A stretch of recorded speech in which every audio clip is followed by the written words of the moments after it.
Hello aspirants, welcome back to TCS preparation series. So ఈ వీడియోలో ఏంటంటే మనం వర్బల్లో కొన్ని క్వశ్చన్స్ డిస్కస్ చేసుకుందాం.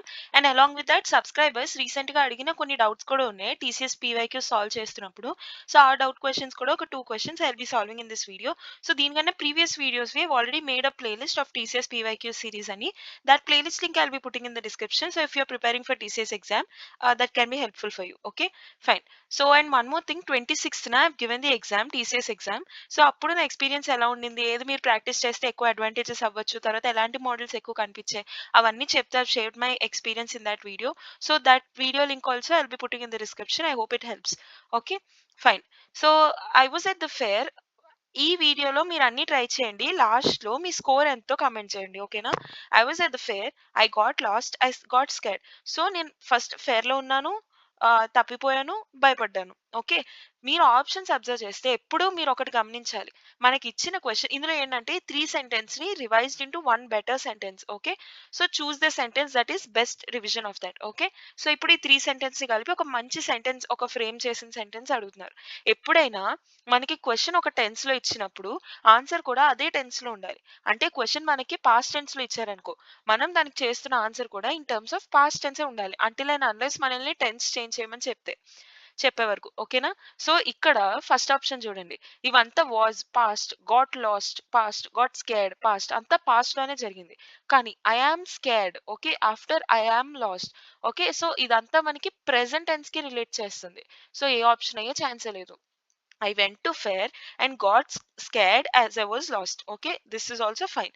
I am lost at their fair, so I am too scared. ఇక్కడ కూడా ప్రెసెంట్ వస్తుంది. సో ఇది తీసేయండి. ఓకేనా? అన్నీ మనకి మంచిగానే కనిపిస్తాయి, కానీ ఇలాంటి మిస్టేక్స్ వల్ల మార్క్స్ పోతూ ఉంటాయి. సో బాగా గమనించుకోవాలి అది. Okay, I got last at the fair and was scared. Okay, so ఇది కూడా ఫైన్. ఈ రెండు ఓకే. ఇప్పుడు ఈ రెండిట్లో ఏది మనకి ఎప్పుడైనా క్వశ్చన్లో ఎంతవరకు అయితే ఇన్ఫర్మేషన్ ఇచ్చారో అంతవరకు మాత్రమే మనం కరెక్ట్ అని అజ్యూమ్ చేసుకోవాలి, అంతవరకు మాత్రమే మనం ఆన్సర్లో పెట్టాలి, నో మ్యాటర్ ఏ సెక్షన్ అయినా సరే. ఇక్కడ చూడండి, నేను ఫేర్లో ఉన్నాను, తప్పిపోయాను, భయపడ్డాను, ఇంత ఉంది. కానీ నేను ఫేర్కి వెళ్ళాను, అదంతా ఇన్ఫర్మేషన్ లేదు కదా. ఇప్పుడు నేను స్కూల్లో ఆడుకున్నాను, టీచర్కి దొరికిపోయాను, తర్వాత నాకు పనిష్మెంట్ దొరికింది. ఇప్పుడు నేను ఇప్పుడు అది వేరే వాళ్ళకి చెప్పినప్పుడు స్కూల్కి వెళ్ళాను, స్కూల్కి వెళ్ళిన తర్వాత పైకెక్కాను, పైకెక్కిన తర్వాత టీచర్ చూశారు, అంత మనం స్టోరీ చెప్పకూడదు. జస్ట్ స్కూల్ లోపల ఇలా జరిగింది అన్నట్టు చెప్పాలి. ఇక్కడ కూడా నేను ఫేర్లో ఉన్నప్పుడు ఇలా జరిగిందని చెప్పారు, కానీ నేను ఫేర్కి వెళ్ళాను, ఇలా వెళ్ళాను, అదంతా మనకు చెప్పలేదు కదా ఇన్ఫర్మేషన్. సో ఎలాంటి ఎడిషనల్ ఇన్ఫర్మేషన్ కూడా అది కరెక్టే, వెంట్ టు ద ఫేర్, వెళ్తేనే కదా మనం ఫేర్లో ఉంటాం. సో ఆ ఇన్ఫర్మేషన్ కరెక్టే, రాంగ్ అంటలేదు. కానీ మనకి ఇవ్వలేని ఎక్స్టర్నల్ ఇన్ఫర్మేషన్ ని మనం కరెక్ట్ అని అజ్యూమ్ చేసుకోకూడదు యాజ్ పర్ ది ఆన్సర్. ఓకేనా? సో ఈ 2 ఆప్షన్స్ ని కంపేర్ చేస్తే మీరు ఇందులో ఐ వెంట్ టు ఫేర్ అని చెప్పి ఒక ఎడిషనల్ ఇన్ఫర్మేషన్ మనకి ఇచ్చారు. ఓకేనా? సో అందుకు ఇది ఆప్షన్ రాంగ్ అవుతుంది. అదే ఇక్కడ చూస్తే I got last at the fair and was scared. నేను ఫేర్ లో ఉన్నప్పుడు ఐ గాట్ లాస్ట్ అండ్ భయపడ్డాను. క్వశ్చన్ లో ఏమైతే ఉందో ఎగ్జాక్ట్లీ అంతే ఇన్ఫర్మేషన్ ఉంది, అదే టెన్స్ లో కూడా ఉంది. So D will be the answer. Clear? Let's go to the next one. Fine, ఇది మీరు ట్రై చేసి చెప్పాలి. So Mrs. Diggle wanted her children to be hardworking, sincere and punctual. ఇందులో మిస్టేక్ ఎక్కడుంది? జనరలీ క్వశ్చన్లో మనం ఇంకా మిస్టేక్ ఉంది అని మన మైండ్లో అనిపించినప్పుడు ఎక్కడో దగ్గర మిస్టేక్ ఉంది అన్న పాయింట్ ఆఫ్ వ్యూతోనే ఆలోచిస్తాం. సో అనుకోకుండా ఎక్కడో దగ్గర అనవసరంగా రాంగ్ అని చెప్పి మార్క్ చేసి ఆన్సర్ పోగొట్టేసుకుంటాం. కానీ సమ్ టైమ్స్ నో ఎర్రర్ కూడా ఆప్షన్ అయ్యే ఛాన్స్ ఉంటుంది. ఇందులో ఎక్కడ మిస్టేక్ ఉంది? Mrs Diggle wanted her children, her singular, ఎందుకంటే డిగిల్ సింగిల్ పర్సన్ కాబట్టి, చిల్డ్రన్ ప్లూరలే కానీ హర్ చిల్డ్రన్, డిగిల్ వాళ్ళ చిల్డ్రన్. ఓకే, సో డిగిల్ గురించి రిఫర్ చేస్తూ మాట్లాడుతున్నాం ఇక్కడ. సో హర్ లోనే ఉండాలి, సింగిల్ టెన్స్ లోనే ఉంది. ఓకే, హర్ చిల్డ్రన్, మిస్సెస్ అని ఇచ్చారు కాబట్టి ఫీమేల్, సో హర్ సరిపోద్ది. Children to be hard working, comma, sincere and punctual. Last word కి ముందునే అండ్ వచ్చింది, దానికి ముందు కామా ఉంది. ఓకే, సో మనకి 5 వర్డ్స్ ఉన్నాయనుకో, ఒకటే పర్సన్ గురించి డీటెయిల్ గా చెప్తున్నప్పుడు 5 వర్డ్స్ ఉన్నప్పుడు ఇవన్నీ కామర్స్ ఉండి ఇక్కడ మాత్రమే ఎండ్ రావాలి, ఇక్కడ ఎక్కడ ఎండ్ రాకూడదు. ఓకేనా? సో 1 2 3 4 అండ్ ఫిఫ్త్ క్వాలిటీ అలా. ఇక్కడ కూడా 1 2 అండ్ థర్డ్ క్వాలిటీ అనే చెప్పారు. సో అన్ని కరెక్ట్ గానే ఉన్నాయి. So no error will be the answer. Clear? Let's go to the next one. Yeah, so some sentences are missing from the given text. ఇప్పుడు అంటే ఇక్కడ ఒకటి సెంటెన్స్ మిస్ అవుతుందంట. Choose from the list A to C. అంటే ఈ 3 sentences ఉన్నాయి కదా! ఈ 3 సెంటెన్సెస్ లోంచి మనం 2 సెంటెన్సెస్ ని పిక్ చేసి ఇక్కడ మనం ప్లేస్ చేయాలి. ఓకే. సరే. మీకు ఇదొక క్వెషన్ అన్నమాట. పర్మిటేషన్స్ అండ్ కాంబినేషన్స్ లోంచి. ఇప్పుడు ఈ 3 సెంటెన్సెస్ ని 2 ప్లేసెస్ లో ఫిల్ చేయాలి కదా! ఎన్ని వేస్ లో ఫిల్ చేయగలమో మీరు చెప్పాలి. ఓకేనా? పర్మిటేషన్స్ అండ్ కాంబినేషన్స్ ఉంటాయి కదా! లైక్ ఫర్ ఎగ్జాంపుల్ 3 పాసిబుల్ వేస్ ఉన్నాయంటే 2 బ్లాంక్స్‌తో మనం ఫిల్ చేయాలి. సో, ఎన్ని వేస్‌తో మనం ఫిల్ చేయగలం? అంటే పిక్ చేసి అరేంజ్ చేయాలి అలా. సో, పర్మిటేషన్స్ అండ్ కాంబినేషన్స్ మీకొస్తే ఇది ఎన్ని పాసిబుల్ వేసో నాకు ఆన్సర్ చెప్పండి కామెంట్ చేసి. ఓకేనా? So, there is some extra sentence that you need not to use. Okay. Albert Einstein always had a clear view of the problems of physics. అంటే physics లో problems మీద అతనికి ఒక క్లియర్ వ్యూ ఉండేది. Okay. మీకు ఒక చిన్న క్లూ ఇస్తాను చూడండి. ఎప్పుడైనా ఒక పర్సన్ పేరిచ్చి అతని గురించి డిస్క్రైబ్ చేసినప్పుడు ఆ నెక్స్ట్ సెంటెన్స్ లో మళ్ళీ వెంటనే అతని పేరు వచ్చే ఛాన్స్ ఉండదు. ఓకేనా? అలా కాకుండా హీ కానీ దే కానీ అలాంటివి హెల్పింగ్ నౌన్స్ ఉంటే మంచిగా సెంటెన్సెస్ ఫ్రేమ్ అవుతాయి. ఓకే. సో, అలా హెల్పింగ్ వాటితో స్టార్ట్ అయ్యేది. హీ ఉంది ఇక్కడ. సో, ఆ సెంటెన్స్ పెట్టి ట్రై చేద్దాం first. Albert Einstein always had a clear view of the problems of physics. He also had the determination to solve them. So, problems మీద అతనికి ఒక అవగాహన ఉంది. వాటిని సాల్వ్ చేయాలనే పట్టుదల కూడా ఉంది. ఓకే. సో, ఈ సెంటెన్స్ ఇక్కడ చక్కగా సరిపోతుంది. సో, ఇక్కడ బి అనే సెంటెన్స్ వస్తది. సో, బితో స్టార్ట్ అవుతది కాబట్టి బి అండ్ సి ఆప్షన్స్ ఇక్కడే పోయాయి. ఓకే. సో, ఇది మీకు తెలియకపోయినా రాండమ్‌గా ఈ రెండిట్లో ఏదో ఒకటి పెట్టేయొచ్చు. మీకు 50% ప్రాబబిలిటీ ఉంటది రైట్ అవ్వడానికి. Okay. He had a strategy of his own and was able to visualize the main stages on the way to his goal. అంటే అతనికి సొంతంగా ఒక స్ట్రాటజీ ఉంది. అండ్ అతని గోల్‌కి మెయిన్ స్టేజెస్‌కి ఎలా వెళ్ళాలి అనే ఒక ముందు చూపు ఒక విజన్ ఉంది అతనికి. ఓకే. ఇక్కడి వరకు ఓకే. తర్వాత ఆ నెక్స్ట్ సెంటెన్స్ ఏంటి మనం ఫైండ్ ఔట్ చేయాలి. In 1919 Einstein and his wife Milevia, I'm sorry if I'm wrong with the pronunciation, Mileva were divorced. Okay. Einstein regarded his major achievements as mere stepping stones for the next achievement. ఇది అవుతదా? C ఎప్పుడైనా ఇక్కడ మనకి 2 possibilities ఉన్నాయి కదా! ఈ 2 మనకు అవ్వచ్చని doubt రావచ్చు. ఎందుకంటే ఇక్కడ 1921 అని మెన్షన్ చేశారు కదా! సో, 1919 దానికన్నా ముందే కదా! సో, డివోర్స్ అయిపోయి ఉంటది అప్పుడు. అందుకే అది మెన్షన్ చేసినట్టున్నారు. ఏ అనే ఆప్షన్ అని. అండ్ దాంతో పాటు ఇక్కడ అన్నీ మనకు ఓన్లీ స్టడీస్, తర్వాత ఫిజిక్స్ వాటి గురించే మాట్లాడుతున్నారు కదా! Divorce out of the box ఎందుకొచ్చింది? సో, అది అవ్వదు. సో, ఇదంతా అచీవ్‌మెంట్స్ వీటి గురించే ఉంది కదా! సో, ఇదే అవ్వచ్చు అని కూడా మనకు డౌట్ వస్తది. మరి ఈ రెండిట్లో ఏం సెలెక్ట్ చేసుకోవాలి? చూడండి కంటిన్యూటీ చూడండి. ఇప్పుడు ఈ సెంటెన్స్ పెట్టి చూడండి. వాళ్ళ వైఫ్‌తో డివోర్స్ అయింది. తర్వాత నోబెల్ ప్రైజ్ వచ్చింది. డివోర్స్ అయినందుకు నోబెల్ ప్రైజ్ ఎవరు ఇవ్వరు కదా! సో, అదొక మంచి కనెక్షన్ మనకు కుదరట్లేదు. ఓకే. సో, ఇది చూద్దాం. He had strategy of his own. మంచి స్ట్రాటజీ ఉంది. అతను గోల్ వైపు ఎలా ఎళ్ళాలో ఒక మంచి విజన్, ఒక మంచి థాట్ ప్రాసెస్ ఉంది అతని దగ్గర. Next Einstein regarded his major achievements as mere stepping stones for the next achievement. అతనికి ముందొస్తున్న పెద్ద పెద్ద అచీవ్‌మెంట్స్ అన్నిటిని ఒక స్టెప్పింగ్ స్టోన్స్‌లా తీసుకొని నెక్స్ట్ ఒక పెద్ద అచీవ్‌మెంట్ అతను సంపాదించారు. నెక్స్ట్ పెద్ద అచీవ్‌మెంట్ కోసం ఇప్పుడొస్తున్న అచీవ్‌మెంట్స్ అన్నిటిని స్టెప్పింగ్ స్టోన్స్‌గా భావిస్తున్నారు. ఆ తర్వాత వచ్చిన పెద్ద అచీవ్‌మెంటే Nobel prize in the year 1921. So, ఈ సెంటెన్స్ ముందు సెంటెన్స్‌ని, తర్వాత సెంటెన్స్‌ని మంచిగా బ్రిడ్జ్ చేస్తుంది. మంచిగా కనెక్ట్ చేస్తుంది. So, C will be the answer. So, B and C, A will be the answer. Clear? Fine. Let's go to the next one. Yeah! So, ఇది subscriber doubt అనమాట. వాళ్ళడిగింది ఈ క్వెషన్ రీసెంట్‌లీ ఎగ్జామ్‌లో అడిగారు already TCS ఎగ్జామ్‌లో. Fine. So, 20 men can do a job in 10 days working 8 hour a day. అంటే 20 men 10 days పని చేశారంట. రోజుకి 8 అవర్స్ పని చేశారంట. సో, 80 అవర్స్ పని చేసినట్టు టోటల్. 10 డేస్ ఇంటూ 8 అవర్స్ కదా! 80 అవర్స్ పని చేశారు. ఓకే. అలా. If women are 33% more efficient than men. అంటే ఒక మ్యాన్ 1% ఒక మ్యాన్ 100% వర్క్ చేస్తే విమెన్ 33% ఎక్కువంట. అంటే 133.33% విమెన్ చేయగలరు పని. ఓకేనా? సో, వాళ్ళ ఎఫిషియన్సీ ఎక్కువ. How many women will it take to do the same job in 10 days working 6 hours a day. So, ఇప్పుడు ఇతని మెన్ వర్కింగ్ అవర్స్‌ని, విమెన్ వర్కింగ్ అవర్స్‌ని టాలీ చేద్దాం. మెన్ వర్కింగ్ అవర్స్ ఎన్నవుతది? 10 hours 10 days into 8 hours a day 80 hours పని చేశారు men. Okay. Women 10 days into 6 hours a day 60 hours పని చేశారు. Okay. So, number of men ఎంతమంది? 20 members. So, number of women అదే generally మనకి efficiencies గురించి మాట్లాడలేదంటే వీళ్ళు 80 అవర్స్ పని చేస్తున్నారు. వీళ్ళు 60 అవర్సే పని చేస్తున్నారు. సో, 80 అవర్స్ పని చేస్తున్నారంటే ఎక్కువ టైం పని చేస్తున్నట్టు కదా! సో, 20 మెంబర్స్ మెన్‌తో సరిపోయింది. వీళ్ళు తక్కువ టైం తీసుకుంటున్నారు. అంటే ఎక్కువ మంది కావాలి కదా! ఎఫిషియన్సీ సేమ్ అయితే. అంటే మెన్ ఎంత చేస్తున్నారో విమెన్ కూడా అంతే పని చేస్తున్నారని మనం అస్యూమ్ చేసుకున్న కేస్ గురించి మాట్లాడుతున్నాను. సో, అలాంటప్పుడు నెంబర్ ఆఫ్ అవర్స్ తక్కువ కాబట్టి మనుషులు ఎక్కువ కావాల్సి వస్తది. బికాజ్ తక్కువ టైం కోసం పనిచేస్తున్నారు కాబట్టి. సో, 20 కన్నా ఎక్కువ ఉంటారు నంబర్ ఆఫ్ విమెన్. మీరు అలా ఫైండ్ ఔట్ చేసుకుంటారు ఆప్షన్స్ బట్టి అలా. మీకు ఫార్ములా తెలియకపోతే. కానీ దీనికొక ఫార్ములా ఉంటది. ఏంటంటే మ్యాన్ డేస్ కాన్సెప్ట్ అంటారు దీన్ని. Okay. So, number of men M1 into number of days D1 into number of hours per day H1. లేదంటే ఈ 2 కలిపి మీరు T1 అని కూడా అస్యూమ్ చేసుకోవచ్చు. Time taken. Okay. Number of days into number of hours is time taken. ఇక్కడ 80 hours అని మనం రాసినట్టు. divided by total work W is equal to M2 D2 H2 by W2. Okay. ఈ కేసులో మనం ఎలా తీసుకుంటామంటే 10 into 8 into 20 is equal to 10 into 6 into number of M2 ఏంటో మనకు తెలియదు కదా! అంటే నెంబర్ ఆఫ్ విమెన్ తెలియదు కదా! So, X. అలా మనం X ఫైండ్ ఔట్ చేస్తాం. ఈ రెండిటిని ఈక్వేట్ చేసి. అలా జనరల్లీ మనం తీసుకోవాలి. కానీ ఇక్కడ ఎఫిషియన్సీస్ గురించి మాటొచ్చింది కాబట్టి see let me erase this. ఇప్పుడు 1 డేకి X% పని చేస్తున్నారనుకో. విమెన్ ఏంటి 33.33% మోర్ కదా!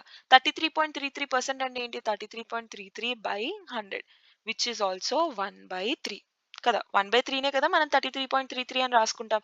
ఓకే. సో, ఇప్పుడు మెన్ X అయితే విమెన్ ఏంటి? ఇంత ఎక్కువ కదా! So, X plus 1/3 of X. Okay. 33% of X అంటే 1/3 of X. Okay. So, men efficiency X అయితే విమెన్ ఎఫిషియన్సీ ఏమవుతది? 3x + x 4x/3. Okay. So, denominator రాకుండా ఉండాలంటే నేను రెండిటిని 3తో మల్టిప్లై చేస్తాను. Into 3 into 3. So, 3x men efficiency, 4x women efficiency. అంటే ఒక మ్యాన్ 3 యూనిట్స్ ఆఫ్ వర్క్ చేసే సేమ్ టైమ్‌లో అదే వుమెన్ 4 యూనిట్స్ ఆఫ్ వర్క్ చేసే సత్తా తనకుంది. ఓకేనా? సో, ఇప్పుడు టోటల్ ఎంత పని చేస్తున్నారు? Let me erase this.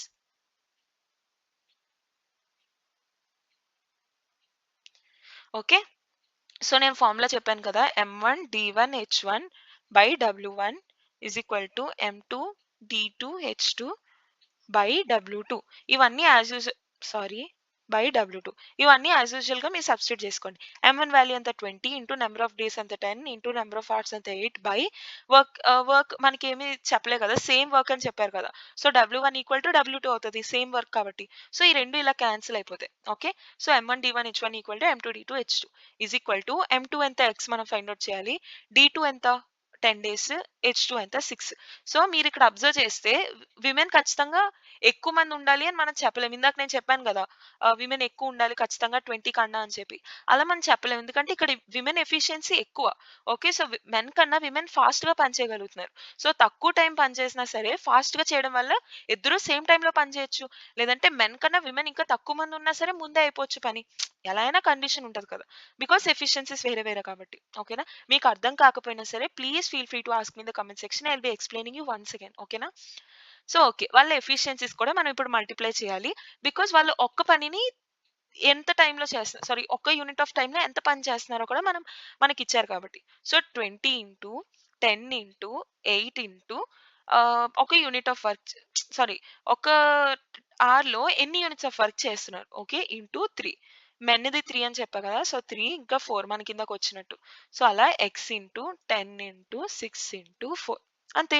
So, ఇలా సాల్వ్ చేయొచ్చు. ఈ పాయింట్ ఆఫ్ వ్యూలో కాకుండా ఇంకో పాయింట్ ఆఫ్ వ్యూలో కూడా ఎలా ఆలోచించాలో నేను చెప్తాను. ఓకేనా? Don't worry about it. So, 2 4 sorry 4 2 4 1 3 2 6 కదా! ఈ 6 gets cancelled. 10 gets cancelled. So, x value ఎంత 20. So, number of women needed will also be 20. Clear? మీరు ఇలా అయినా ఆలోచించొచ్చు. లేదంటే మెన్‌ది మీరు ఎలా రాస్తారు 20 ఇంటూ 10 ఇంటూ 8 ఇక్కడ వరకు ఓకే. ఈక్వల్ టు విమెన్‌ది x ఇంటూ 10 ఇంటూ 6 ఇక్కడి వరకు ఓకే కదా! ఇప్పుడు మెన్ అందరూ 1 యూనిట్ చేసే టైమ్‌లో విమెన్ ఎంత 33.33% ఎక్కువ కదా! అంటే 4/3 ఆఫ్ x కదా! ఇందాక మనం ఫైండ్ ఔట్ చేసినట్టు. ఓకే. సో, ఇంటూ 4/3 మీరు రాస్తారు. ఇది వాళ్ళ ఎఫిషియన్సీ. ఓకే. అంటే 1/3 ప్లస్ 1 అంటే 4/3. ఈ 1 అంటే వీళ్ళ ఎఫిషియన్సీ. ఈ 1/3 అంటే వీళ్ళకన్నా ఇంత ఎక్కువ కాబట్టి 1/3 ఎక్కువ కాబట్టి 1కి ఆ 1/3 యాడ్ చేసాం. So, into 4/3. ఇక్కడ నుంచి కూడా మీరు సేమ్ అలానే క్యాన్సిల్ చేయొచ్చు. 3 1 3 2 4 2 8 కదా! ఈ 8 gets cancelled. 10 gets cancelled. x equal to 20. ఇలా అయినా సరే మీకు సేమ్ ఆన్సర్ వస్తది. ఏదైనా సేమ్ మెథడే మనం చేసాము. బట్ అప్రోచ్ మీరు ఎలా ఆలోచిస్తున్నారు కూడా I wanted to let you know. Okay. Fine. Let's go to the next one. Yeah! So, area of the triangle find out చేయమన్నారు. జనరల్‌గా మనకు area of the triangle formula ఏం తెలుసు? Half into base into height. ఇప్పుడు ఒక triangle ఉందనుకో, దానికి base ఇస్తారు, హైట్ ఇస్తారు. దాన్ని బట్టి half into base into height find out చేస్తాం. అదే సర్కంఫరెన్స్ ఈ చుట్టుపక్కల ఉన్న పెరిమీటర్ ఫైండ్ ఔట్ చేయాలనుకో, ఈ సైడ్ ఏ, ఈ సైడ్ బి, ఈ సైడ్ సి ఇచ్చారనుకో, so A plus B plus C sum of all the sides చేస్తే మనకి పెరిమీటర్ వచ్చేస్తది. కానీ సైడ్స్ ఇచ్చి మనల్ని ఏరియా ఫైండ్ ఔట్ చేయమంటే అప్పుడు ఏం చేస్తాం? ఓకే. సో అలాంటప్పుడు ఏం చేయాలి? అది ఇప్పుడు ఫార్ములా మనం నేర్చుకుందాం ఈ క్వెషన్ ద్వారా. ఓకేనా?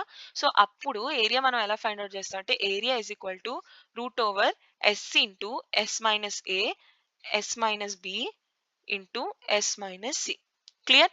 వేర్ ఏ అంటే ఏంటి? ఏ అంటే ఏ బి సి అంటే సైడ్స్ అన్నమాట. Like 3 4 5 as per our question 3 4 5 వాటి సైడ్స్. ఓకేనా? సో ఇప్పుడు మరి ఏబిసి ఓకే. ఎస్ అంటే ఏంటి మరి? ఎస్ అంటే A plus B plus C by 2. Okay. So దాన్ని బట్టి మీరు ఎస్ ఫైండ్ ఔట్ చేయాలి. ఆ ఎస్ ఇక్కడ సబ్స్టిట్యూట్ చేసి ఇది ఫైండ్ ఔట్ చేసి రూట్ ఫైండ్ ఔట్ చేస్తే మీకు ఏరియా వస్తది. మీకు ఫార్ములా బుక్ ఒకటి పెట్టుకోమని చెప్పా కదా ప్రీవియస్‌లీ ఆల్రెడీ. సో అలా ఫార్ములా బుక్ పెట్టుకున్న దాంట్లో ఒకసారి ఇవి రాసుకోండి. అండ్ రేపే మీకు ఎగ్జామ్ ఉంది. ఇప్పటికిప్పుడు ఫార్ములా బుక్ అంటే కష్టం అనుకుంటే ఒక పేపర్ తీసుకొని మీరు ఇలా ప్రీవియస్ ఇయర్ క్వెషన్స్ సాల్వ్ చేస్తున్న కొద్దీ ఒక్కొక్క కొత్త ఫార్ములా తెలుస్తదా? లైక్ ఇందాక ఈ ఫార్ములా తెలిసింది. ఇప్పుడు ఈ ఫార్ములా తెలిసింది. అలాంటివన్నీ రాసుకోండి. అట్‌లీస్ట్ ఎగ్జామ్‌కెళ్ళే ముందు ఆ పేపర్ అయినా హెల్ప్ అవుతది కదా! అన్ని ఫార్ములాస్ నేర్చుకునే టైం మీ దగ్గర లేదు అన్నప్పుడు అట్‌లీస్ట్ రిపీట్ అవుతున్న మోడల్స్‌లో ఈ ఫార్ములాస్ అన్నా తెలుస్తున్నట్టు మీకు అనిపిస్తది కదా! అందుకు. Okay. So root over S value ఏంటి? 3 ప్లస్ 4 ప్లస్ 5 బై 2.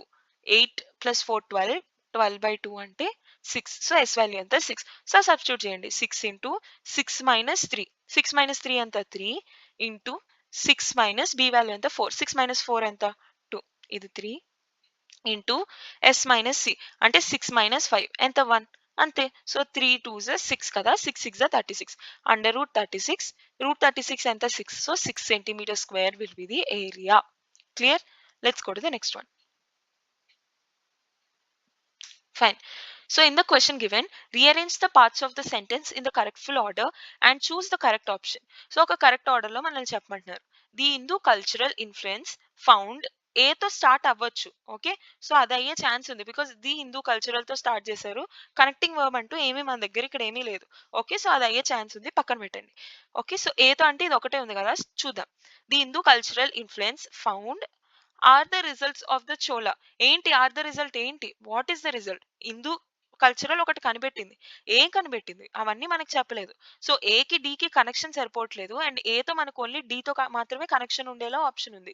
సో ఈ ఆప్షన్ అవ్వదు. ఏతో స్టార్ట్ అయ్యే ఛాన్సే లేదు. సో ఖచ్చితంగా బీతోనే స్టార్ట్ అవుతుంది. ఓకే. సో బీతోనే స్టార్ట్ చేయండి. Many of the surviving examples of ఇక్కడ వరకు okay. So many of the surviving examples of today throughout the south east India match అవ్వట్లేదు. సో బి సీతో అయ్యే ఛాన్స్ లేదు. తీసేయండి. Many of the surviving examples of are the result of Chola. Of what? Of are the result ఏంటి? మనకేమీ తెలీదు. So D కూడా అయ్యే ఛాన్స్ లేదు. Okay. So surviving examples of something is the result of Chola expeditions అని మనం చెప్పొచ్చు. ఓకే. బట్ అలా మనకి కనెక్షన్ అంటూ ఏమీ లేదు. ఏ వస్తువు గురించి చెప్తున్నాం? ఆఫ్ తర్వాత ఏ వస్తువుని రిఫర్ చేయాలనుకుంటున్నాం? ఆర్ రిజల్ట్ అని ఏ వస్తువు నుంచి వచ్చిన రిజల్ట్ గురించి మనం చెప్తున్నాము. ఏమీ కనెక్షన్ సరిపోవట్లేదు. సో బి అండ్ డితో కూడా అయ్యే ఛాన్స్ లేదు. ఇది ఒక్కటే ఉంది. అవుతుందో లేదో చూద్దాం. Okay. Many of the surviving examples of the Hindu cultural influence found తర్వాత ఏంటి? బిఏ తర్వాత C throughout today throughout south east Asia are the result of Chola expeditions. Okay. Correct గా సరిపోతుంది. సింక్ అవుతుంది. So B will be the answer. Clear? Let's go to the next one. మీకు ఏమైనా doubt ఉన్నా సరే please ask me, I will explain you. Okay. Fine. So which of the choose the opposite అనమాట. So opposite మనం చెప్పాలి. ఇండిజెంట్ అంటే ఏంటి? First దాని మీనింగ్ తెలుసుకోవాలి. ఇండిజెంట్ అంటే పూర్ ఆర్ నీడీ అన్నమాట. సో దీనికి ఆపోజిట్ మనం చెప్పాలి. వెల్తీ. వెల్తీ అంటే ఏంటి? బాగా డబ్బున్న వాళ్ళు. మనం వినే ఉంటాం కదా! హెల్త్ అండ్ వెల్త్ అని. ఓకే. సో అలా హెల్త్ అంటే ఆరోగ్యం, వెల్త్ అంటే ఐశ్వర్యం, డబ్బులు. ఓకే. సో వెల్తీ అంటే రిచ్ అలాంటి మీనింగ్ వస్తది. సో పూర్‌కి వెల్తీ ఆపోజిట్ కదా! సో ఇది ఆప్షన్ అయ్యే ఛాన్స్ ఉంది. పక్కన పెట్టండి. సఫర్డ్ అంటే ఏంటి? సఫర్ అవ్వడం, బాధపడడం ఒక నెగెటివ్ సెన్స్‌లో వస్తది. పూర్‌కి ఇది సిమిలర్ అయ్యే ఛాన్స్ ఉంది. కానీ ఆపోజిట్ అయ్యే ఛాన్స్ లేదు. సో ఇది అవ్వదు. సబ్జెక్ట్ అంటే ఏంటంటే ఇష్యూ అనమాట. ఓకే. సో ఇష్యూ అలాంటిది. ఇది కూడా సిమిలర్. ఇది నెగెటివే, ఇది నెగెటివే. ఓకే. సో ఇది కూడా ఆన్సర్ అయ్యే ఛాన్స్ లేదు. ఆపోజిట్ అడిగారు కాబట్టి. ఆపర్చునిటీ అంటే ఏంటి? అవకాశం అలా కదా! సో ఇది కూడా అయ్యే ఛాన్స్ లేదు. Clear? Let's go to the next one. So ఇది మీ హోంవర్క్ ప్రాబ్లమ్ అనమాట. So try this question and let me know the answer in the comment section. And దీని సొల్యూషన్ మీకు రాకపోయినా let me know. I'll be explaining in the next video. Okay. So for those who are attempting the TCS exam now, all the very best for your exam. అన్నీ బాగా prepare అయ్యి వెళ్ళండి. అన్ని options, formulas అన్నీ బాగా తెలుసుకొని వెళ్ళండి. ఎగ్జామ్‌కి వెళ్ళిన తర్వాత కూడా ఏం టెన్షన్ పడకండి. ఓకేనా? You can definitely crack it. Me preparation మీద మంచిగా హోప్ పెట్టుకోండి. వెళ్ళండి. మంచిగా ఫుడ్ తీసుకొని వెళ్ళండి. బికాస్ 3 అవర్స్ మీరు అక్కడే కూర్చోవాలి. ఓకే. సమ్మర్ ఒకటి కదా, కొంచెం ఇబ్బంది అనిపించొచ్చు. ఫుడ్ అండ్ వాటర్ ప్రాపర్‌గా తీసుకున్న తర్వాత go for the exam. Okay. So I hope it is clear, and if you really like the content, please do give us a like, which gives a lot of support, and consider subscribing for regular updates. So all the best for your exam, and see you tomorrow. Bye.